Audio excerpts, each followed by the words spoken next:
നമുക്കെല്ലാവർക്കും മനസ്സുതിരിക്കാനുള്ള നേതാവ് സയ്യിദുൽ വജൂദ് ഖാതിമുൽ അംബിയാ ശഫീഉൽ മുദ്നിബീൻ അശ്റഫുൽ ഖൽഖ് ത്വഹ മുഹമ്മദുർ റസൂലുള്ളാഹി ജല്ലികോ മൗലായ സല്ലി വസല്ലം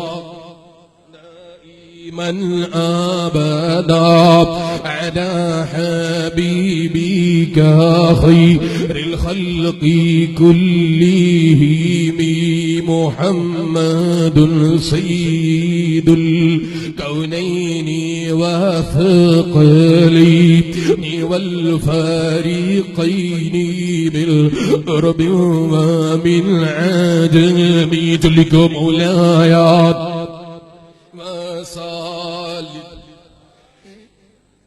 أبدا على حبيبك خير الخلق كلهم ഹബീബായ നബി തങ്ങളോർത്ത് സ്വലാത്ത് ചൊല്ലിക്കൗമ്മ നിങ്ങളൊക്കെ മകളുടെ ഖബറിന്റെ ഉള്ളിൽ സന്തോഷം കിട്ടാൻ എന്നിട്ട് പ്രാർത്ഥിച്ചോ ഉമ്മ. ഈ ഉമ്മ മടങ്ങിപ്പോയി പിന്നെ സ്വലാത്തല്ലാത്ത മറ്റൊരു സമയമില്ല. മകളെ കാണണമെന്ന് ആശിച്ച് ചോദിച്ചതല്ലേ. മകളെ ഖബറിന്റെ വേദന കണ്ടിട്ട് ഉമ്മാന്റെ മനസ്സ് നൊന്തുപോയി, ഉമ്മാന്റെ മനസ്സ് വേദനിച്ചു പോയി. ഇനി സ്വലാത്ത് കൈയൊഴിക്കുന്ന പരിപാടിയില്ല.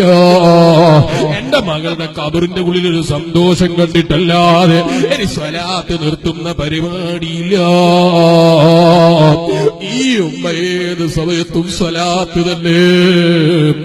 ഒരു ദിവസം ഹസനുൽ ബസരി റളിയല്ലാഹു അൻഹു കിടന്നുറങ്ങുമ്പോ സ്വപ്നത്തിലൊരു പെണ്ണ് വന്നിട്ട് പറയുന്നു, ഹസനുൽ ബസരി തങ്ങളെ, നിങ്ങൾ എന്നെ രക്ഷപ്പെടുത്തിയത് വല്ലാത്തൊരു അലാബിൽ നിന്നാണ്.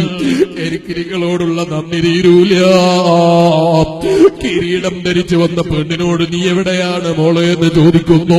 അവളെ മറുപടിയാൽ നിങ്ങളൊരിക്കൽ ഖബറിന്റെ അദാബ് പറഞ്ഞ് കരഞ്ഞ ഉമ്മയില്ലേ, ആ ഉമ്മാന്റെ മോളാ. എന്റെ ഉമ്മനോട് നിങ്ങൾ സ്വലാത്ത് അധികരിപ്പിക്കാൻ വേണ്ടി പറഞ്ഞപ്പോ എന്റെ ഉമ്മ സ്വലാത്ത് അധികരിപ്പിച്ചു പോയി. ഇവിടെ ഖബറിന്റെ അടുക്കൽ വന്നവരും സ്വലാത്ത് ചൊല്ലിപ്പോയി. സ്വലാത്തിനെ അധികരിപ്പിച്ചിട്ട് എനിക്ക് കിട്ടിയോ? എന്റെ ഖബറിന്റെ ഉള്ളിലെ അദാബ് ഉയർത്തിപ്പോയി. എന്റത് മാത്രമല്ല, ഈ മൈതാനിയിൽ കിടക്കുന്ന 500 ചില്ലാനം ആളുകളെ ഖബറിലുള്ള അദാബ് ഹബീബായ നബി തങ്ങളുടെ പേരിൽ സ്വലാത്ത് ചൊല്ലിയിട്ട് ഹദിയ ചെയ്തപ്പോ അല്ലാഹു ഉയർത്തിപ്പോയി. ആ ഹബീബായ നബി തങ്ങളുടെ പേരിൽ സ്വലാത്ത് ചൊല്ലണേ ഉമ്മാരെ. ചെറുപ്പക്കാരെ, എത്ര തിരക്ക് പിടിച്ച സമയമാണെങ്കിലും ഹബീബിന്റെ പേരിലുള്ള സ്വലാത്ത് മറന്നുപോകണ്ട. ദിക്ർ ചൊല്ലുന്ന നാവ്, നമ്മളെ നാവിനെ നമ്മൾ മാറ്റുള്ളൂ. ഗീബത്ത് പറയുന്ന സ്വഭാവമുള്ള നാവിനെ സ്വലാത്ത് പതിവാക്കുന്ന നാവാക്കി മാറ്റുള്ളൂ. ചീത്ത വിളിക്കുന്ന നാവിനെ സ്വലാത്ത് ചൊല്ലാനുള്ള നാവാക്കി നമ്മൾ മാറ്റുള്ളൂ.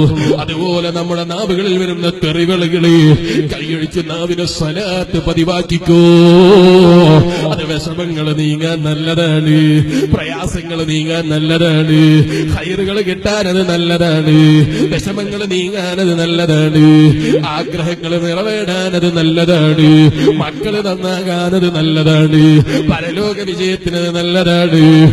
ഏതാശ വെച്ച് നീ ചൊല്ലിയോ അത് കിട്ടാനത് നല്ലതാ.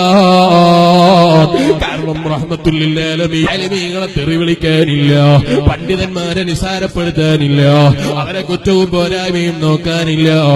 അവര് ദിക്റിലാണ്, അവര് ധാരാളം നാവ് കൊണ്ട് ഖുർആൻ ഓതാനുള്ള തിരക്കിലാണ്. എന്നാ പരാജയം സംഭവിച്ച മഹാൻ, അതേ പരാജയം സംഭവിക്കുന്നവരുടെ അടയാളം എന്താണ്? രണ്ടാമത്തെ അടയാളമായി മഹാന്മാരായ പണ്ഡിതന്മാര് പഠിപ്പിക്കുന്നത്, അവർക്ക് ദുന്യവിയായ ചിന്തയല്ലാതെ അവരെ മനസ്സിലുണ്ടാകൂല.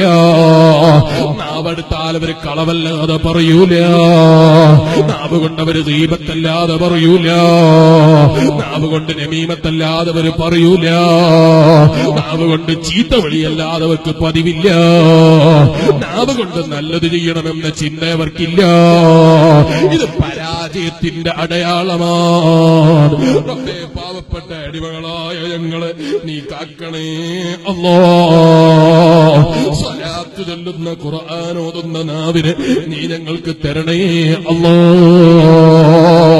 മൂന്നാമതായി വിജയം കൈവരിച്ച മഹാന്മാരുടെ അടയാളം പണ്ഡിതന്മാര് പറയുന്നു, അയ്യകൂന ഖലീലൽ ഖൗമി ഫീ ഖൗലി ഫീമാ ലാ യഹ്താജു ഇലൈഹി. ആവശ്യമില്ലാത്തത് അവർ സംസാരിക്കൂല, ആവശ്യമില്ലാത്ത വിഷയത്തിൽ അവരിടപെടൂല. അവർ വളരെ കുറഞ്ഞ സംസാരം സംസാരിക്കുന്നവരാണ്. അവർ കൂടുതൽ സംസാരിക്കൂല. മഹാന്മാരുടെ വിജയം കൈവരിച്ച മഹാന്മാരുടെ അടയാളമായി മഹാന്മാരായ പണ്ഡിതന്മാർ നമ്മളെ പഠിപ്പിക്കുകയാണ്. അവർ കൂടുതൽ സംസാരിക്കൂല, അവർ കൂടുതൽ സംസാരിക്കുന്നത് ഇഷ്ടപ്പെടൂല. ആവശ്യമില്ലാത്ത ചർച്ചകൾ അവർ ഇഷ്ടപ്പെടൂല. ആവശ്യമില്ലാത്ത വിഷയത്തിൽ ചർച്ച ചെയ്യാൻ അവന് താല്പര്യപ്പെടൂല. വിജയം കൈവരിച്ച മഹാന്മാരുടെ അടയാളമായി പണ്ഡിതന്മാർ നമ്മളെ പഠിപ്പിക്കുന്നത്.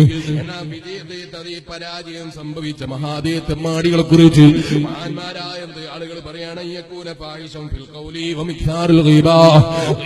ധാരാളം പറയുന്ന നാവാണ് അവരെ നാവ്. അവർ ധാരാളം ഗീബത്ത് പറയുന്ന നാവിന്റെ ഉടമകളാണ്. നാവ് കൊണ്ട് സംസാരിച്ചാലോ തെറിയല്ലാതെ അവർ പറയൂല. അനാവശ്യമല്ലാത്ത സംസാരമല്ലാതെ അവരെ നാവിൽ നിന്ന് വരൂല. കൈയടിക്കണേ മുസ്ലിമേ. ഇവിടെ ഉണ്ടോന്ന് എനിക്കറിയില്ല. ചില നാടുകളിൽ ഒരു പുതിയ ട്രെൻഡ് കാണുന്നു. ആ ബക്കറ്റ് പോകുന്നുണ്ട്, അപ്പൊ നല്ല സംഭാവന കൊടുക്കണം. അല്ലാഹു തആല നമുക്ക് തൗഫീഖ് ചെയ്യട്ടെ. ആമീൻ പറഞ്ഞാൽ പിന്നെ സംഭാവന കൊടുക്കേണ്ടി വെച്ചിട്ട് ആമീൻ പറയാത്ത അല്ലാഹു തൗഫീഖ് ചെയ്യട്ടെ. ഇനി എല്ലാവരും കൊടുക്കും ഇൻഷാ അല്ലാഹ്. അല്ലാഹു തആല നമുക്ക് എല്ലാവർക്കും ഖൈറിന് ധാരാളം തൗഫീഖ് ചെയ്യട്ടെ. അപ്പൊ പറഞ്ഞു വന്നത്, ഇപ്പൊ ഒരു പുതിയ ട്രെൻഡ് കാണുന്നു. എന്താണ് ട്രെൻഡ്? ചില ആളുകളെ വിളിക്കുമ്പോ ദേശന്റെ മോനെ എന്ന് വിളിച്ച് അഭിവാദ്യം ചെയ്യൽ ഒരു വലിയ ട്രെൻഡാണ് ചില ചെറുപ്പക്കാർക്കിടയിൽ. എങ്ങനെ ദേശന്റെ മോനെ ഞാൻ കുറച്ച് നന്നാക്കിയതാണ്, കാരണം എന്താ കൊണ്ട് പറയാൻ പറ്റൂല. ദേശന്റെ മോനെ എന്ന് വിളിച്ചിട്ട് അഭിവാദ്യം ചെയ്യാം. എങ്ങനെ? അസ്സലാമു അലൈക്കും എന്ന് പറയുന്നതിന് പകരം എന്തൊക്കെയാ ദേശന്റെ മോനെ, നീ എവിടുന്നാ വരുന്നതെന്ന് ചോദിക്കുന്ന ചില ആളുകൾ. എവിടുന്നാണ് ഈ സംസ്കാരം കിട്ടിയത്? പരിശുദ്ധ ദീനുൽ ഇസ്ലാം ആരെയാണ് നിസാരപ്പെടുത്താനും നിന്ദിപ്പെടുത്താനും നമുക്ക് സമ്മതം തന്നത്? ഒരു നായെ പോലും നിസാരപ്പെടുത്താൻ പാടില്ല എന്ന് പറഞ്ഞ മതമല്ലേ പരിശുദ്ധ ദീനുൽ ഇസ്ലാം? എന്നിട്ട് പരിശുദ്ധ ദീനുൽ ഇസ്ലാമിനെ നിസാരപ്പെടുത്തുന്ന വിധത്തിൽ